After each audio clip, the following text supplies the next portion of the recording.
Good morning, Willow class, and welcome to our third English lesson of the week. So we have got a really lovely lesson today, and today we are going to be preparing a poem for performance. Now, as you know, the poem that we are reading is called The Lion and Albert, or I sometimes refer to it the other way around as Albert and the Lion.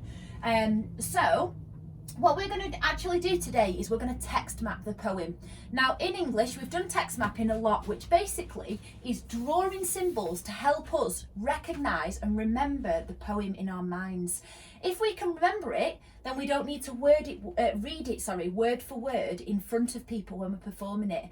That then means that we can add actions, we can add expression in our voice, and we can just make it a really good performance overall for everybody. So, what we're going to start doing today is text mapping the first two verses of the poem. I have done the first one, as you can see on the board, and then I'd like you guys to do the other verses in the poem. I am not expecting you to do it all. What we're going to actually do is split it up. So you will see that the poem is colour coded, and it's colour coded because I'd like you guys to focus. If you're in yellow and orange group, for example, you're going to do the yellow section of the text. And I'll repost it below for you. If you are in green group, you're going to do the green section, and so on, okay? And just in case you are slightly unaware, this is the poem here. It is attached as a Word document below, and you can see I've done that on the board, and we're going to do that together. Those are the red verses. Those are the yellow and orange verses that I'd like that group to do. These are the green ones. There's 3 verses there. And then the blue group, you've got quite a few, but once you actually get into doing your text map, I'm sure we'll be away with it. Okay. So the first part of the poem starts off with the introduction about where this is based and who it's about, like any story or any newspaper article. That's what it's always starts with. So there's a famous seaside place called Blackpool that's noted for fresh air and fun, okay?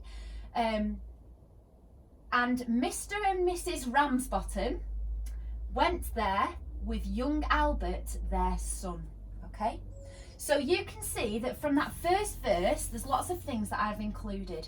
I have included every single word as an image, but if I feel like actually I can remember that word without having to draw it, I don't need to waste time drawing it, okay? I have made sure that I have got a new line started for each new line that there is on there, okay? And then you can also see that I've included the punctuation that's in the poem. Now, that's not extremely difficult because it is there for you to use, okay? So you're going to use this poem, and you're going to have it next to your book, and you're going to then draw a text map, okay? So the next part of the poem says, a grand little lad was young Albert. So I'm going to do the next bit. I'm going to leave a little bit of a line, and then I'm going to do the next bit for us. Let me just reel this in a little bit. There we go. Okay, so a grand little lad was young Albert. So I'm going to start off with a, and then grand. Grand means good. It means great. So I'm going to draw my thumb, or try to. You know what my drawing's like, guys. Okay. A grand little lad, so I'll draw a boy,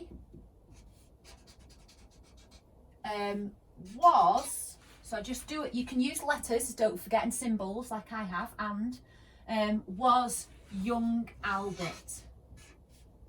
And I'm just going to draw Albert again.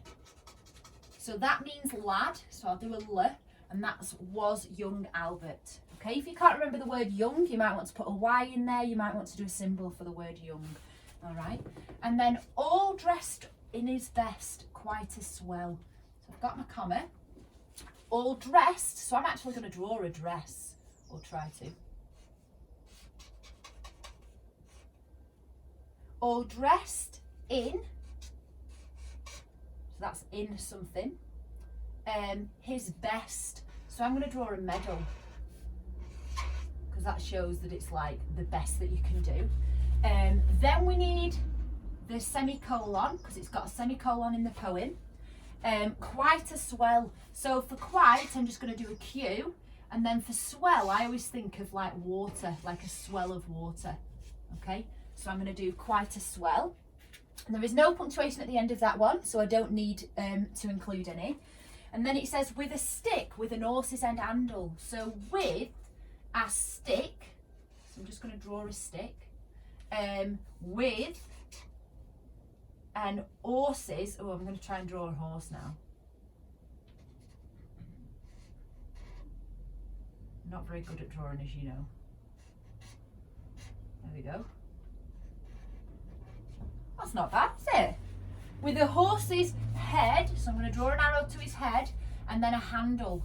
I'll do a door handle, I think. Is that a door handle? Yeah, it is now. And then it says the finest that Woolworth could sell. So the finest, I'm going to do a tick because it's nice and simple, that Woolworths, so I'll do Woolworths, and then could sell, so I'm going to do a for sale sign. Okay.